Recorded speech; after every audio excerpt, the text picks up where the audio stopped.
Welcome to this explainer. Okay, today we're diving into a case that's honestly, it's deeply perplexing. We're looking at the sudden passing of a 21-year-old student, a tragedy that has completely stunned her tight-knit community.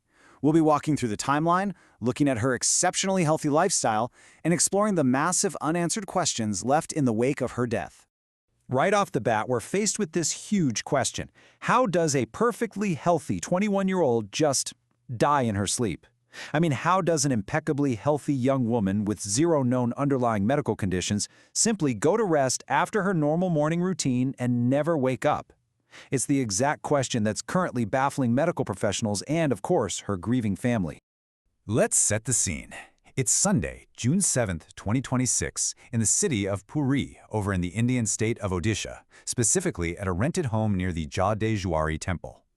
What started as just a typical, quiet Sunday afternoon suddenly spiraled into a total nightmare, ending with a completely devastating discovery at the local district hospital.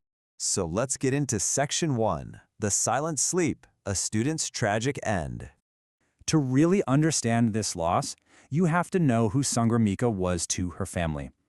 Her father, Ajit Panda, shared something absolutely heartbreaking. He said she was their only daughter, born after a gap of 12 to 13 years. For over a decade, they waited for her. She was literally their dream come true, and they had this beautiful vision of her finishing her studies to become a compassionate doctor. And she was well on her way. Her name was Sangramika Panda, a brilliant second-year student at Gopabandhu Ayurveda Mahavidyalaya. When you hear her classmates talk about her, a really vivid picture emerges. She was known on campus for being highly disciplined and deeply spiritual. Everyone remembered her carrying this signature pink water bottle, always wearing sandalwood paste on her forehead and respectfully greeting people with a namaskar. She was just a bright, positive presence. Moving on to Section 2, Disciplined Life, an Ayurvedic Routine. Now, here's where the story gets really baffling. Sangramika didn't just study Ayurveda, she actually lived it, day in and day out. Her father detailed this highly disciplined, traditional daily routine. She strictly followed a sattvic diet, which means she ate no onion or garlic. And her sleep schedule, it was rock solid. She went to bed at 9 p.m. every single night without fail and woke up bright and early at 4 a.m. Her family described her as completely healthy, no diseases, no underlying conditions. She was essentially the picture of perfect health and balance.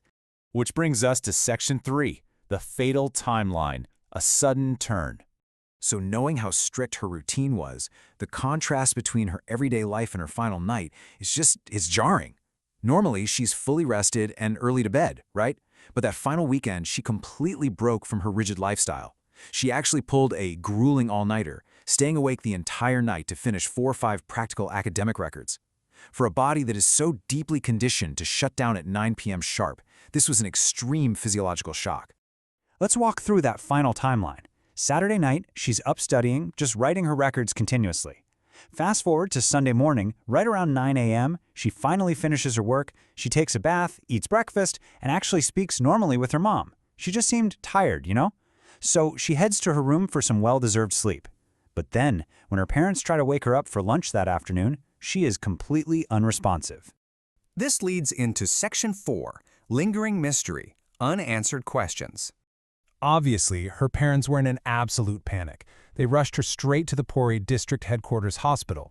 But, tragically, it was already too late. Doctors declared her dead on arrival. And the facts we have right now are incredibly sparse.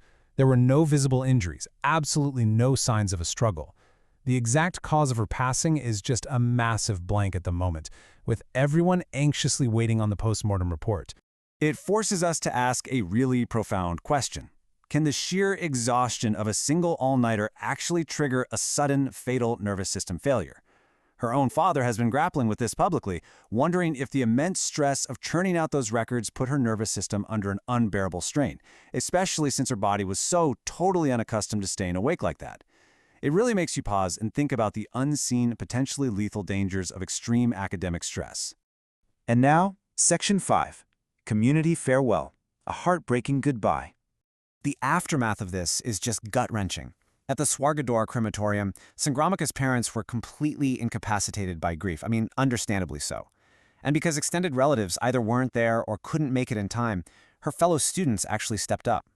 Her classmates arranged the bier themselves and carried their fallen friend on their own shoulders. It's such a powerful, heavy display of solidarity. There was this one moment that really stands out.